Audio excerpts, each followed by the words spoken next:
Hi, everybody, and welcome back for another exciting week of Español. This week we're going to be talking about Capítulo 8, Chapter 8, titled ¿Qué haces dentro y fuera de la casa? What do you do inside and outside of the house? So, as always, I like to start with our learning objectives in mind. And in this chapter, you're going to be learning how to talk about household chores, discuss your hobbies and pastimes, and you're going to describe what you used to do in the past. Now, that last component will include a couple of grammar, new little intricacies for you. We're going to be discussing the imperfect tense, which is one of the two past tenses in Spanish. And we're also going to talk about indirect object pronouns and double object pronouns, as well as positive and negative words. So let's hop right in and get started. As we're looking here, you can see this is one of the first sections of your vocab with all kinds of house vocabulary. And you can probably guess what a lot of these are, but let's just go through a few of these together. Over here in the corner, we can cortar el césped, mow the lawn, cortar el césped.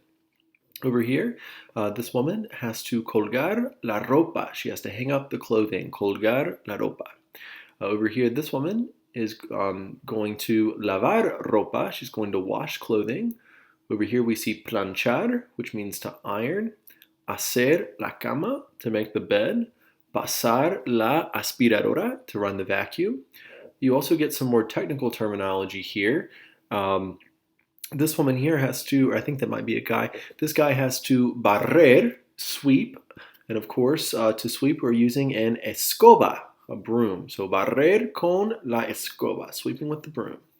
Over here, this young man is going to sacar la basura, take out the trash. We have some ladies here who are lavar los platos, they're washing the dishes, and this woman has to secar, she's drying.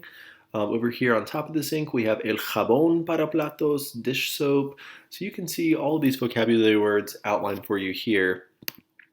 There's also a few here that are not in the picture. So limpio and sucio, clean and dirty. Limpio is clean, sucio is dirty. You have el trapeador, a mop, and el trapo, like a cleaning cloth. We might say a washcloth. The way that I always tell students to remember those, trapear, to mop, looks like to trap, and a trapeador is a trapper. So when you mop, you're kind of trapping all that dirt in your mop into your little strands and fibers of your mop there. So a trapeador, a trapo, trapear, all that has to do with cleaning and trapping dirt. So you might help you remember it that way. So of course you can go through the vocab on your own, and those are in the back of the book, but I always just like to give you a little summary of that. So let's give you some practice with these. It's going to ask you to write a couple of sentences here. And if you were in a real classroom, I would have you turn to a partner and discuss these questions together. But since we don't have that opportunity here in the online setting, I want to give you a chance to still get some practice with conjugating these verbs. So up here, the model uses the verb sacudir, to dust, sacudir. And the first student says, ¿Con qué frecuencia sacudes en tu casa? So with what frequency or how often do you dust at home in your house?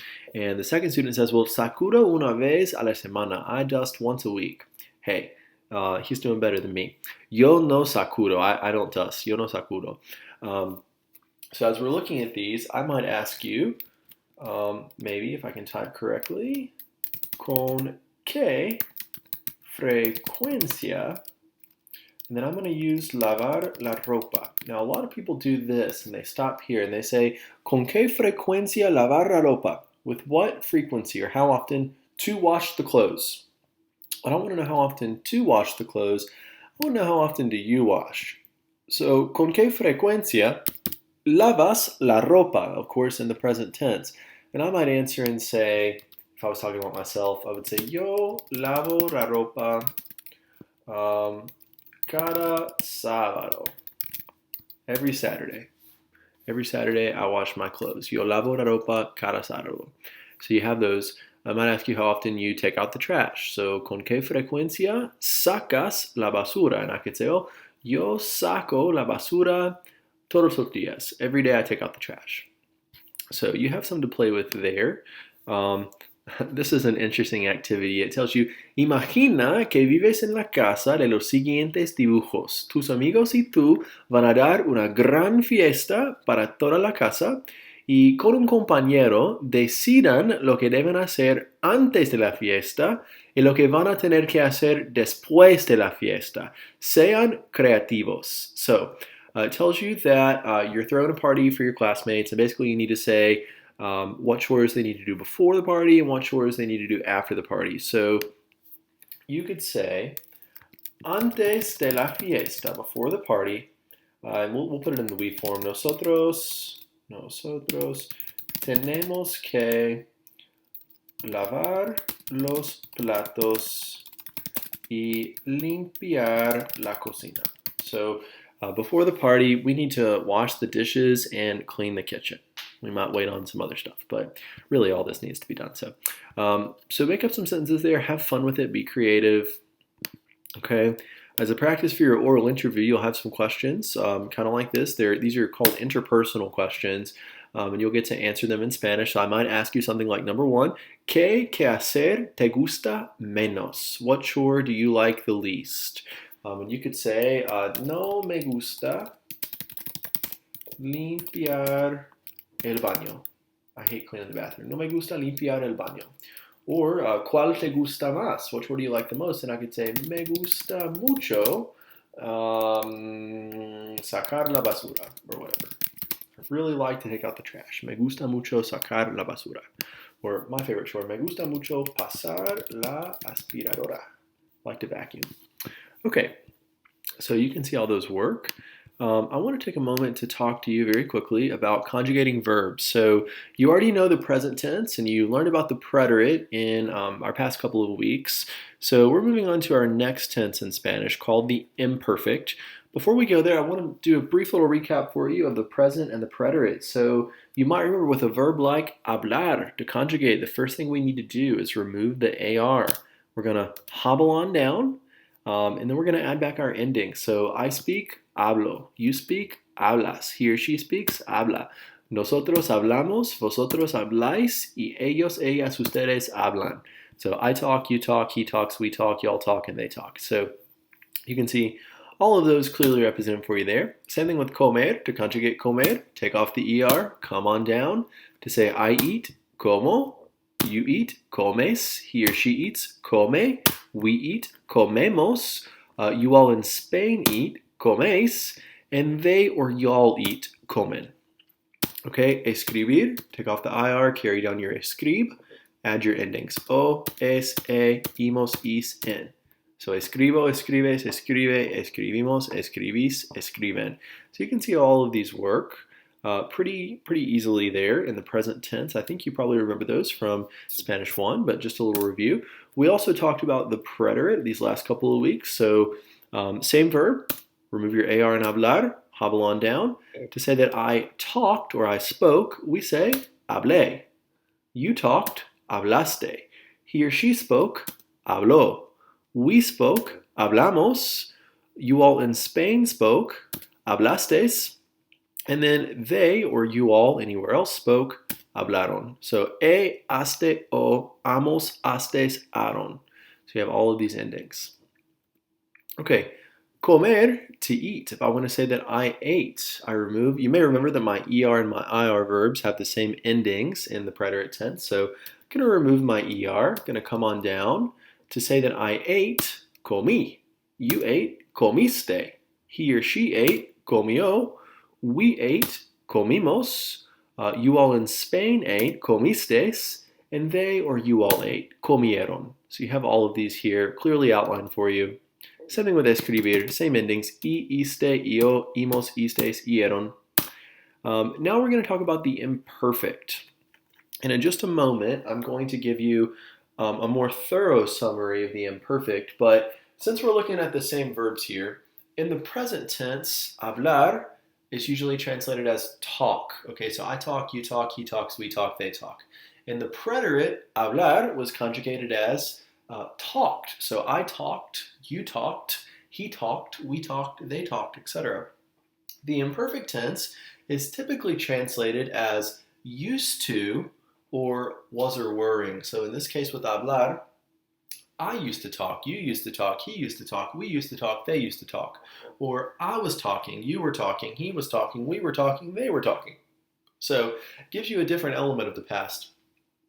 Same conjugations. Remove your AR, hobble on down to say that I used to talk, or I was talking, hablaba.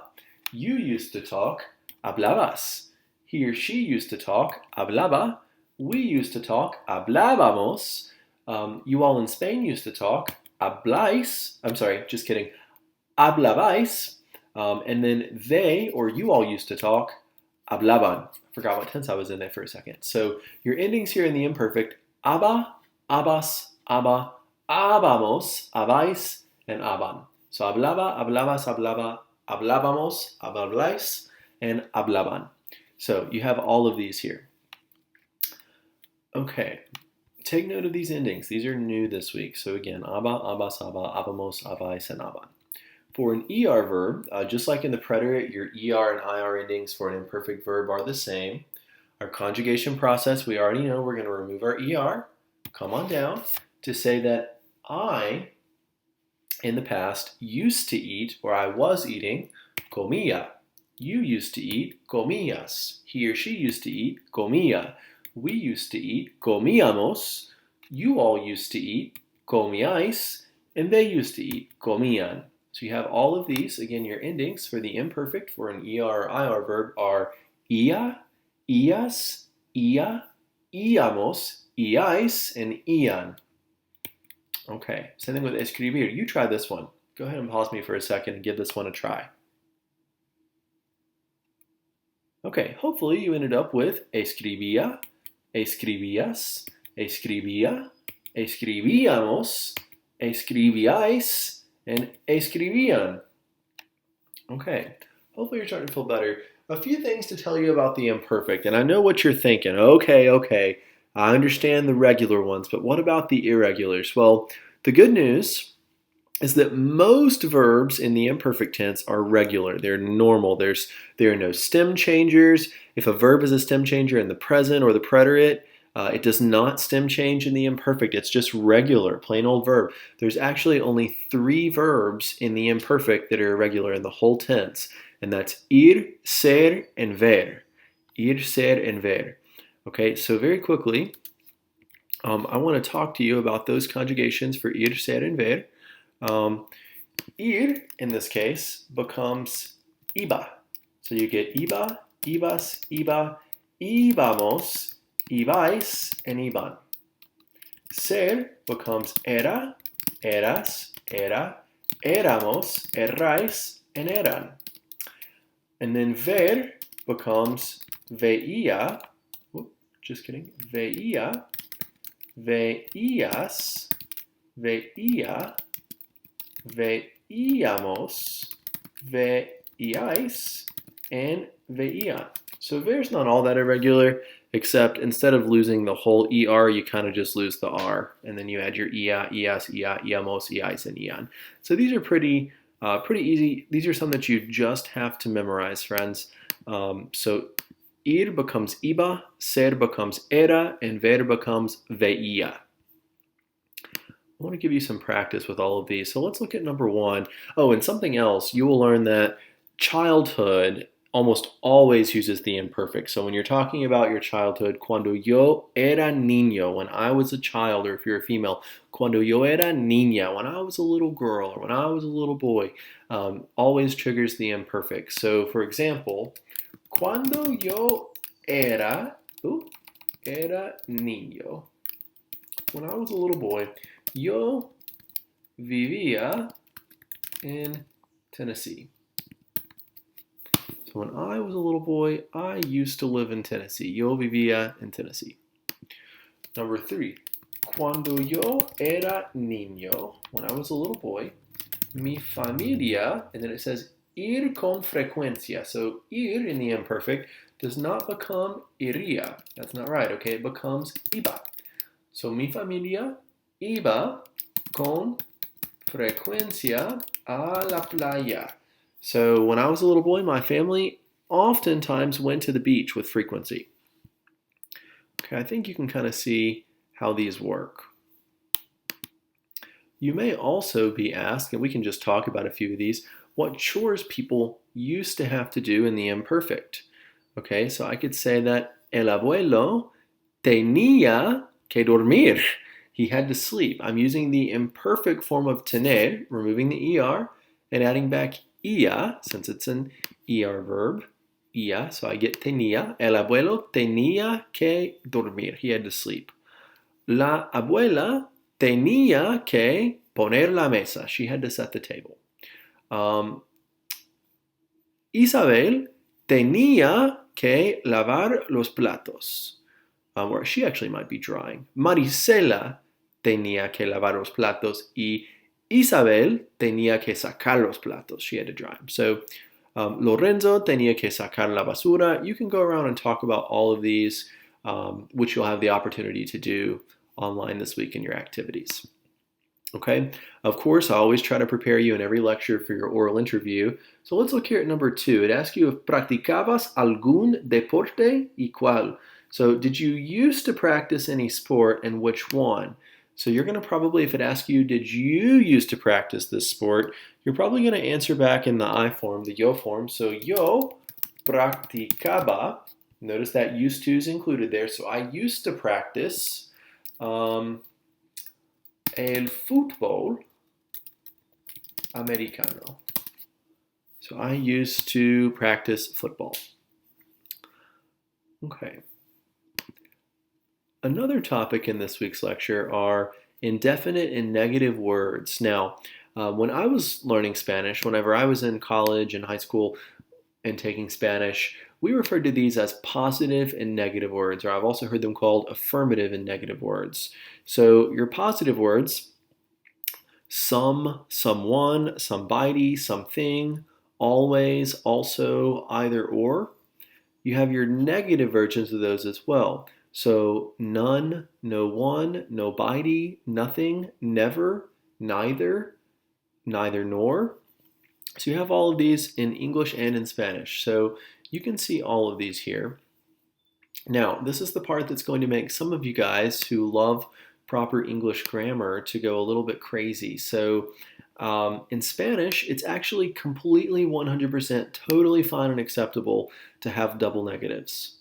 Okay, so in English, when you have a double negative, like we would not say, I don't know no one, we would say, I don't know anyone. Well, in Spanish, you still keep the double negative. You say, I don't know no one. No conozco a nadie.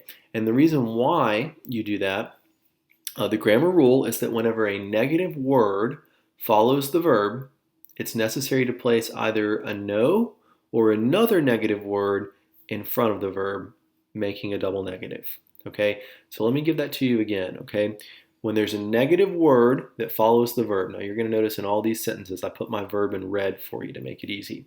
Okay, when there's a negative word that comes after the verb, so notice in all these the negative words are in blue, all coming after the red word, after the verb. So when the negative word comes after the verb, it's necessary to place either a no or another negative word in front of the verb, and those are in green. Okay, so I always like to explain this to my students as kind of like a math problem.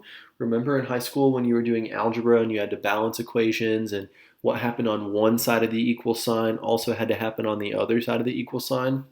Well, in this case, let's pretend your verb is the equal sign.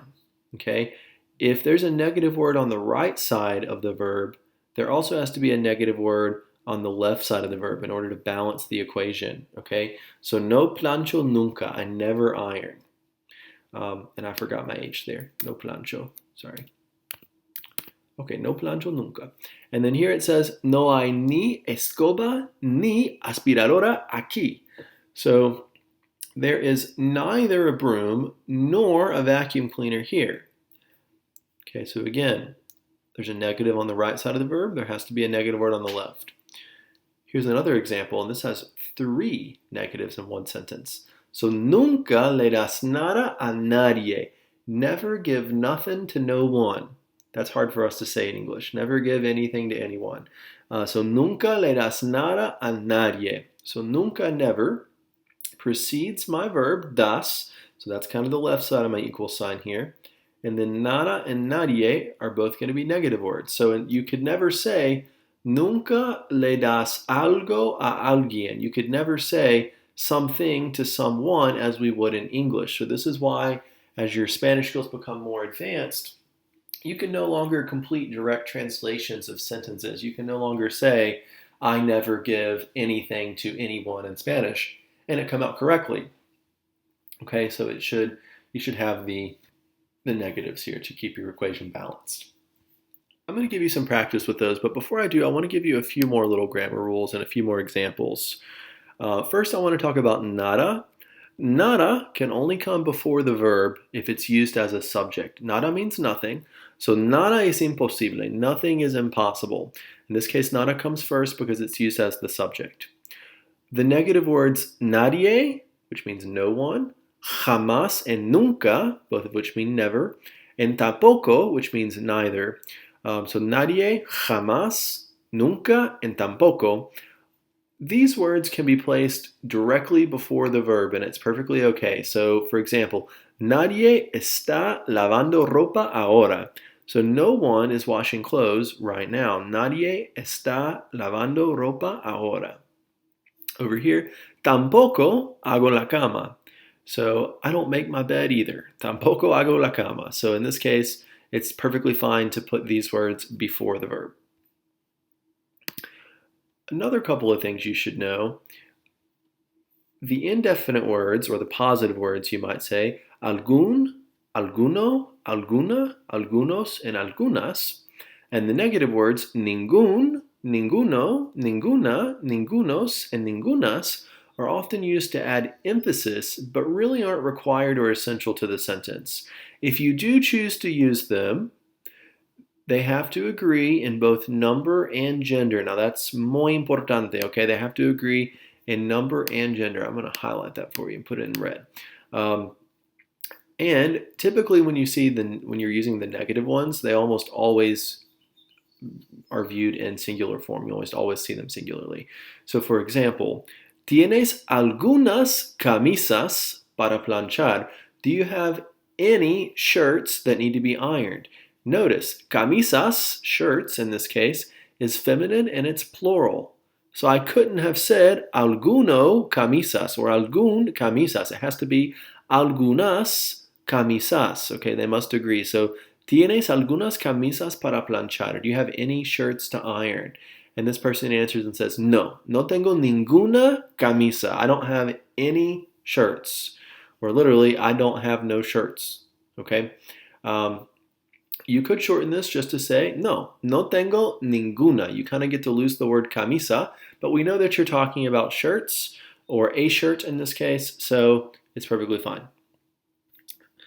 Okay, I think you can kind of see how those work there. All right, so I'm going to give you some practice here as you're writing some sentences to practice. So number one, ask you if siempre llega usted a tiempo. Do you always arrive on time? And I can answer that question and say, no, nunca llego a tiempo. I never arrive on time. Nunca llego a tiempo. Number two, ¿alguien va a ayudarla a limpiar la oficina?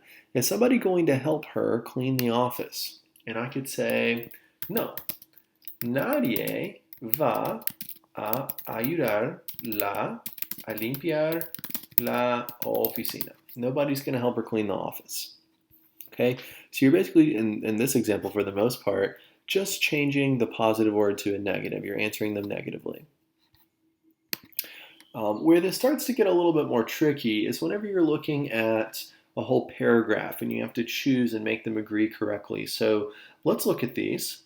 Jorge's mother says, Jorge, ¿puedes guardar blank de estos libros? ¿Puedes guardar blank de estos libros?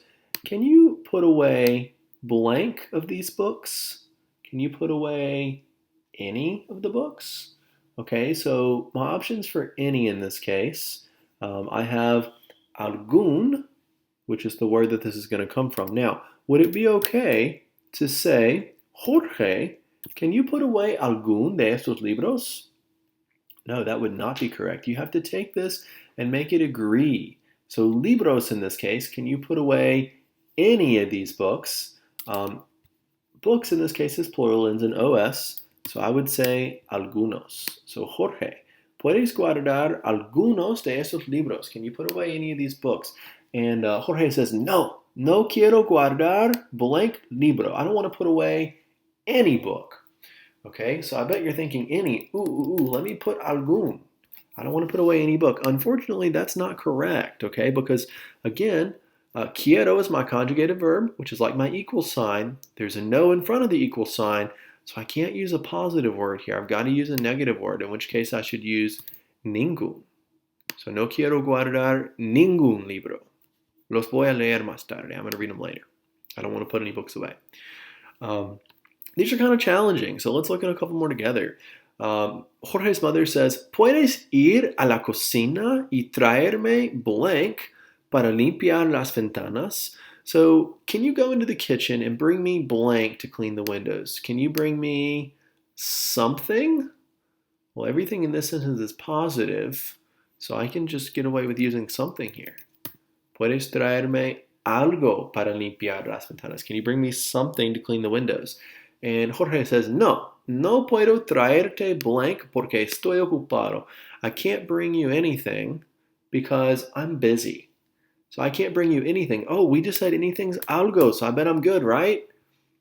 Hopefully you're saying no. Okay, now the reason why, do you know?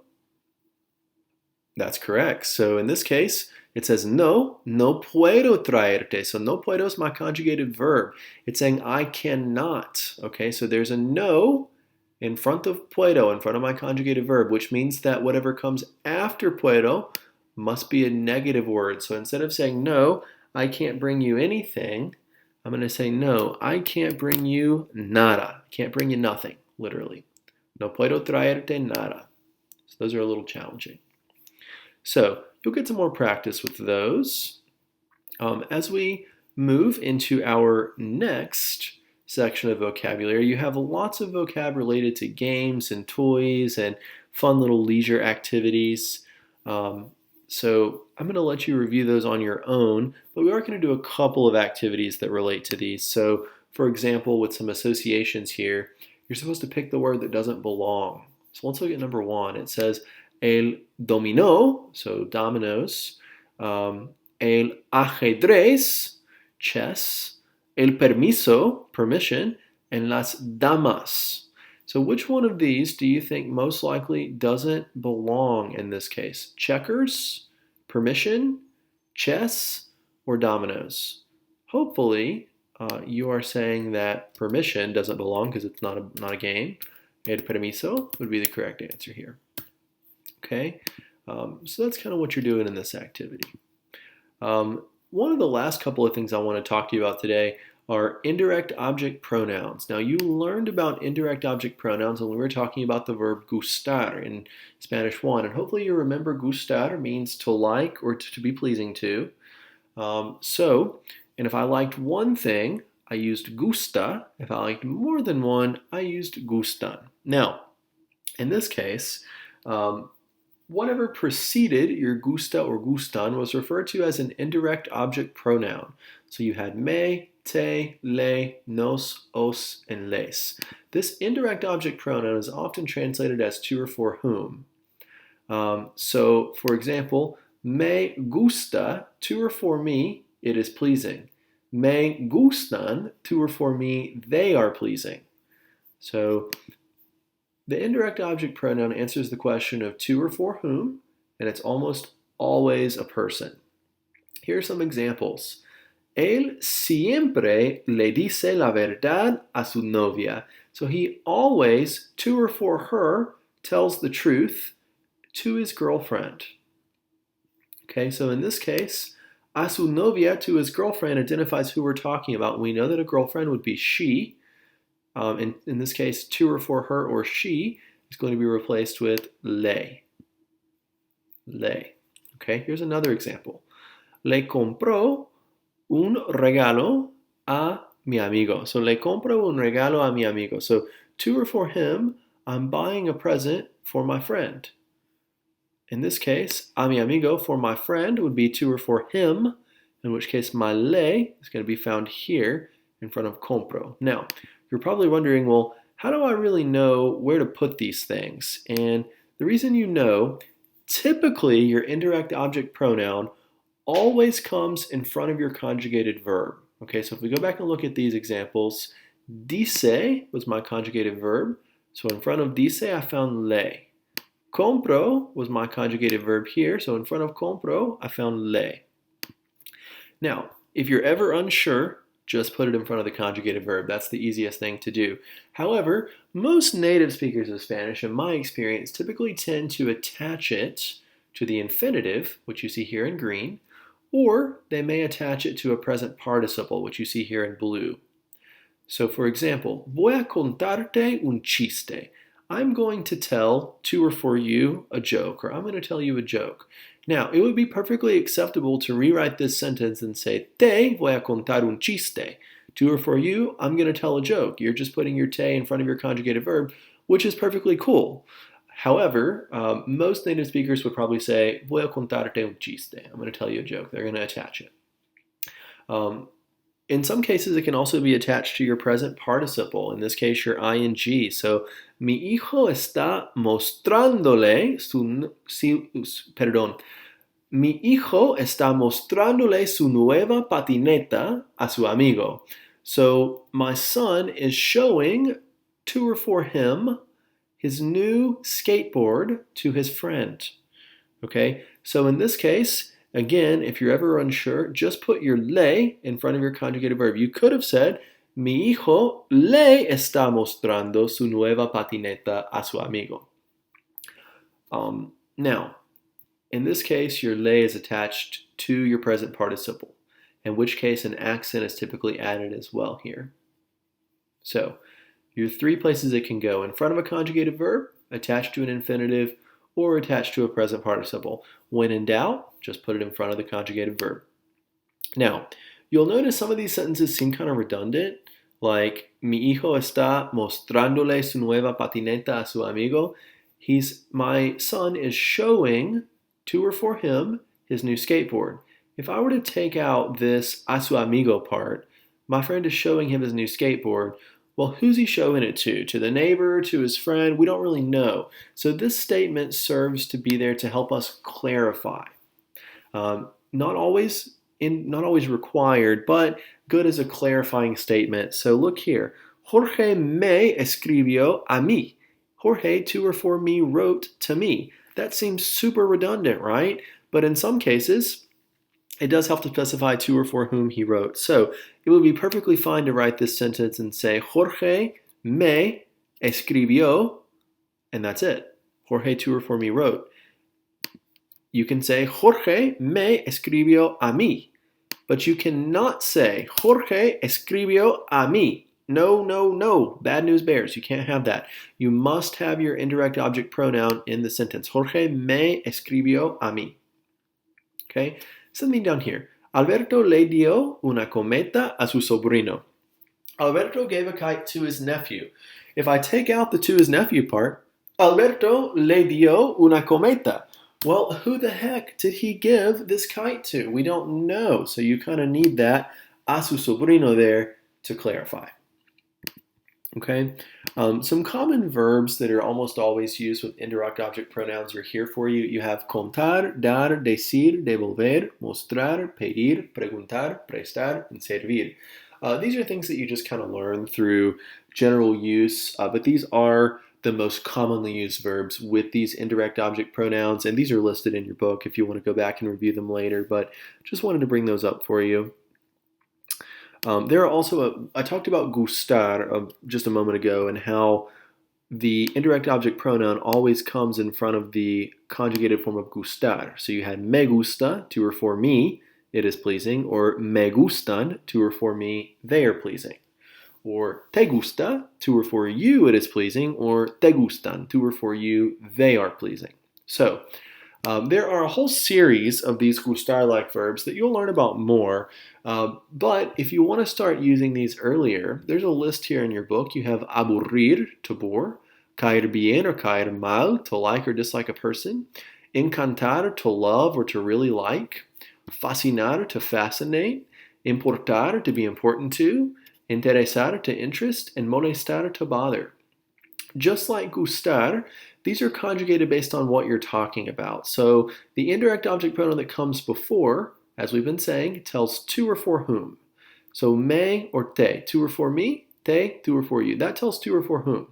So me encanta, I love, well, I love what? I love su nueva muñeca. I love her new doll. Now, if she had multiple dolls, I would say me encantan sus nuevas muñecas.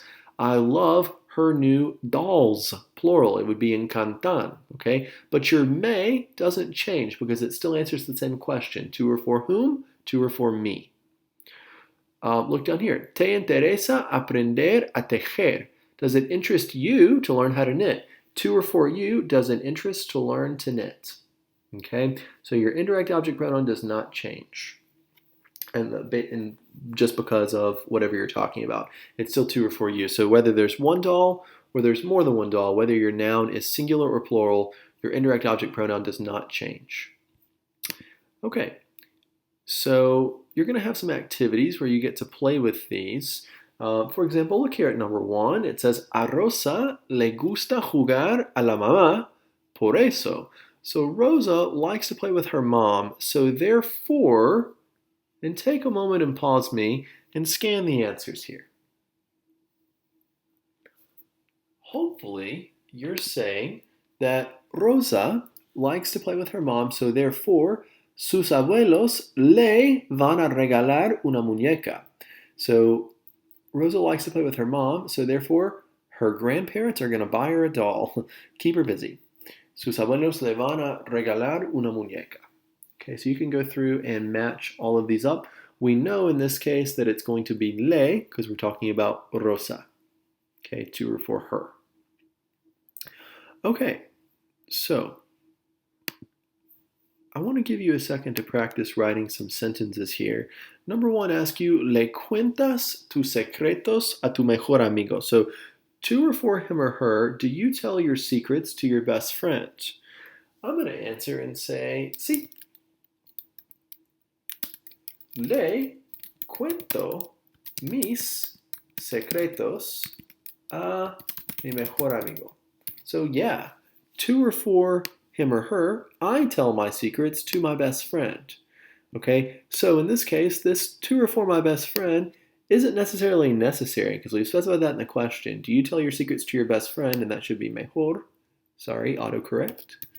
And I said, yeah, le cuento mis secretos. I tell my secrets a mi mejor amigo, to my best friend.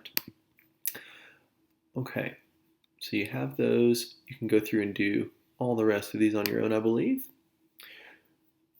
Look at the oral interview question practice. It says, ¿Quién te importa mucho? Who, to or for you, is very important? I'm going to answer that question and say, mi mamá me importa mucho. Now, I used importa because I'm only talking about one person, my mom. So it's singular, so it's importa instead of importan. Remember, with all these gustar-like verbs, they're either conjugated in the he, she, or the they form, so encanta or encantan, gusta or gustan, interesa, interesan, in this case, importa or importan, and I'm using importa because I only have one mother, and I'm saying, I can't say, a lot of students make this mistake, mi mamá te importa mucho, my mom is important to you a whole lot. Well, you might know my mom and she might be super important to you, okay, and she's a great woman. However, generally you're saying that, if I'm the one speaking, mi mamá me importa. She's important to me. Okay? So you can go through and answer all these questions. Now, this is where it gets tricky and where students start to pull their hair out a little bit. So we've been talking about your indirect object pronouns, to or for whom, me, te, le, nos, os, and les. Earlier, you learned about direct object pronouns, usually translated as it or them. So lo and la both mean it. Lo is it masculine. La would be it feminine. Los and las both mean them. Los would be them masculine, and las would be them feminine. You also have me, te, nos, and nos, in which case people can also be used as direct objects in certain scenarios. So when you have these both in the same sentence, or at least with the same verb, the indirect object pronoun always comes first. It comes before the direct object pronoun. And these things cannot be separated. Okay, they're always side by side. So look at an example. ¿Quién te lo dio? Who, to or for you, it gave. Or we would say, who gave it to you? ¿Quién te lo dio? Who, to or for you, it gave. My indirect object pronoun, to or for you, came first, followed by my direct object, it, and then my verb. These almost always appear before your conjugative verb, but we'll talk about in just a moment. There are some other situations as well. So, ¿quién te lo dijo? Who, to or for you, it gave. You might answer this question and say, mi mamá me lo dio. My mom, to or for me, it gave. So, who, to or for you, it gave. My mom, to or for me, it gave. So, who gave it to you? My mom gave it to me. Now, my lo, the it part didn't change, and it preceded my conjugative verb. And then my indirect object did change. So, who gave it to you?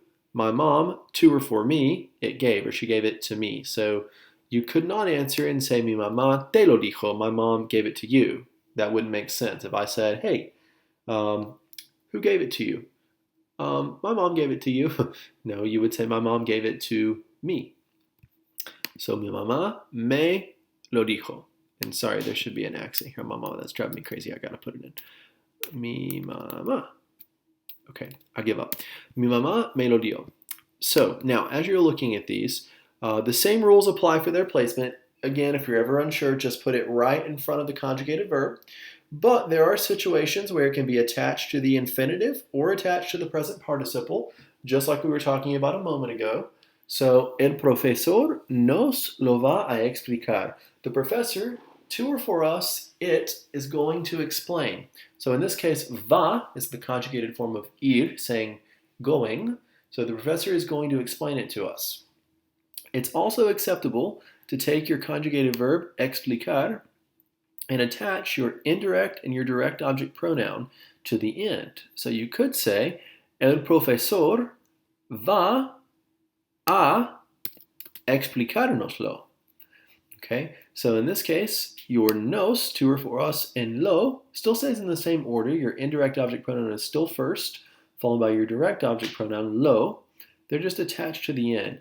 Typically, this requires the use of a written accent. So whenever you begin attaching your indirect and your direct object pronouns, also known as double object pronouns, when you start attaching these double object pronouns, it does require a written accent. So you get, el profesor va a explicárnoslo. You have an accent there on the a in explicar. Notice that they're not separated at any point. So nos and lo are still here, nos and lo are here. All the way, same thing, all the way through. Me and las here, me and las here. So, another example for you. Mateo me las está mostrando. So, Matthew, to or for me, them is showing, or Matthew is showing me them. Mateo me las está mostrando. Está, in this case, is my conjugated verb. So, my indirect object pronoun comes first, followed by my direct object pronoun. So, Mateo me las está mostrando. If you don't like it like that, you can always attach it to, in this case, your participle, in which case you say, Mateo está mostrándomelas. So your me and las are still there, and you do get a written accent, mostrándomelas. Okay, hopefully you're starting to get a feel there. These aren't too bad. Here's where it gets a little strange, okay? Whenever you're talking about someone in the third person, when you're using a third person indirect object pronoun together with another direct object pronoun, your lay or your lace from these boxes, your lay or your lace is going to change to say. Now, let me make sure that I clear that up a little bit for you, okay? This is only whenever you're combining double object pronouns, okay? So it's only whenever you have an indirect object pronoun followed by a double object pronoun. In that case, the lay or lace changes to say. Now, if that sounds like Greek to you, I want to tell you a little story that might help you remember this. And this goes all the way back to my high school Spanish teacher. She would always say, guys, you can't lela, lelo, lelas, or lelos. Can't do it, okay? And she would always explain why. Now, I'm not sure if any of you guys have ever seen this show, and I'm going to mispronounce it on purpose, but there's lelo and stitch. S-T-I-T-C-H. Lelo and stitch. Now, of course, this is pronounced as lilo and stitch, but in Spanish, you can't lelo. The only lelo in the world is lelo and stitch. Okay, so make sure you remember that these should not be combined, in which case the le should change to se. Here's a couple examples for you. Les va a dar un regalo a tu novio. So to or for him, are you going to give a present to your boyfriend? Now, the present in this case is going to become it. Okay, in this case, present is masculine and it's singular.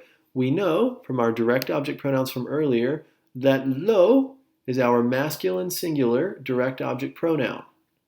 So I'm going to say, sí, le lo voy a dar un regalo. So yes, to or for him, it I'm going to give. And in this case, you can lose your un regalo because you're giving him a present.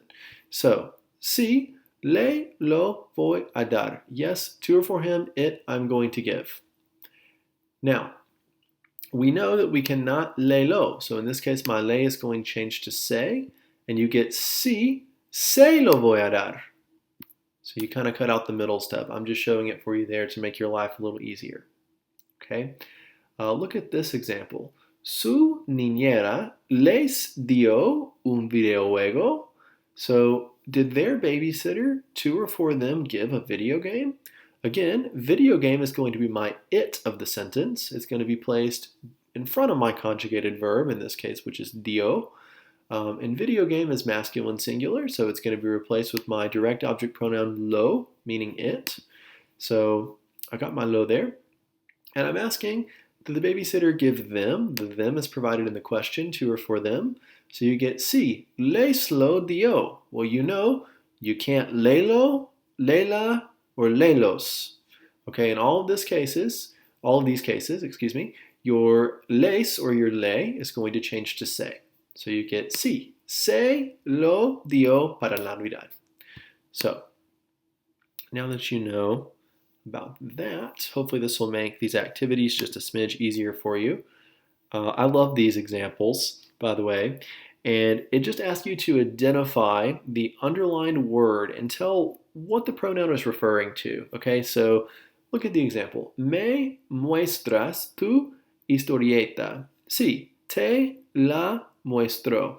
So to or for me, will you show your historieta? And it says, yeah, to or for you, it I'm going to show.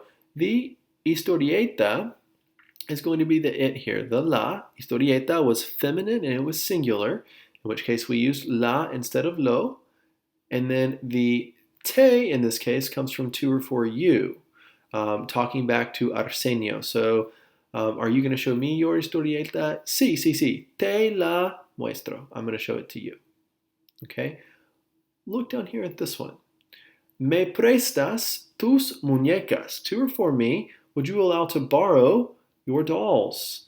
And it says sí, te, to or for you, talking about Isaura. So sí, te las presto. To or for you, them, I will allow you to borrow. So las muñecas, the dolls, are the them in this case. Dolls were feminine and plural, muñecas, it ends in as, so we're going to get las here. Okay, and you can go through and practice with these all you like. Let's look at another example. Number one asks you if, les prestas tu teléfono celular a tus amigos. So to or for them, would you allow to borrow your cell phone, your friends? So would you let your friends borrow your phone? I don't know about you, I'm not letting my friends borrow my phone. So I would say no. No les lo presto, right? No les lo presto, doesn't that sound right? Okay, well we know that phone, teléfono celular, is going to become my direct object pronoun lo, because I'm saying cell phone, it. A tus amigos, in this case, to or my friends, is where I got my les from, for them. So this looks right. No les lo presto. I'm not going to let them borrow it. Well, it comes right before my conjugated verb. My indirect before my direct. What's wrong? Hopefully you're saying, but Mr. Harrison, you can't lacelo. So it should be no se lo presto. In which case you would get answer E. Okay, so you can go through and keep practicing these. And as we keep going down, I love these. These you can get to be creative. So you could ask someone up here in the model, it gives you the verb phrase, prestarme tu lápiz. Would you allow me to borrow your pencil?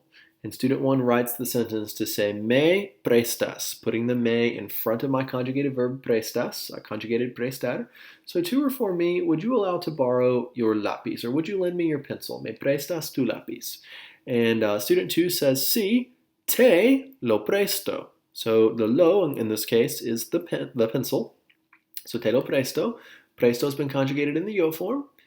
And then me changes to te because I'm saying to or for you. So would you allow me to borrow your pencil? Yes. To or for you, it, I will lend. Or no, to or for you, I will not lend.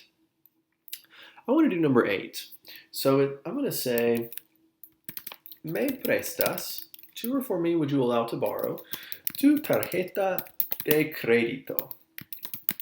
Would you allow me to borrow your credit card? Hey, you don't even have to let me borrow it. I'll just upload it to my Amazon account, okay? Oh, I have a problem. Okay, so me prestas tu tarjeta de crédito. Would you allow me to borrow your credit card? And I'm going to say, most people are going to say no to this, so no. No te la presto. So to or for you, it, I'm not going to let you borrow. So notice, presto is my conjugated verb. In this case, my indirect object pronoun of te comes in front of my direct object pronoun la, referring back to la tarjeta de crédito. So this is where I got my la. And it asks you, to or for me, may I borrow? And you're asking no. To or for you, you may not borrow. So no te la presto. Okay, so hopefully these are starting to make sense to you guys. I just wanted to give you a little overview here to help with what the book says. You do always have the video lectures in the content section if you need help with those. And if there's anything else I can do for you, let me know. Hope you guys have a wonderful week.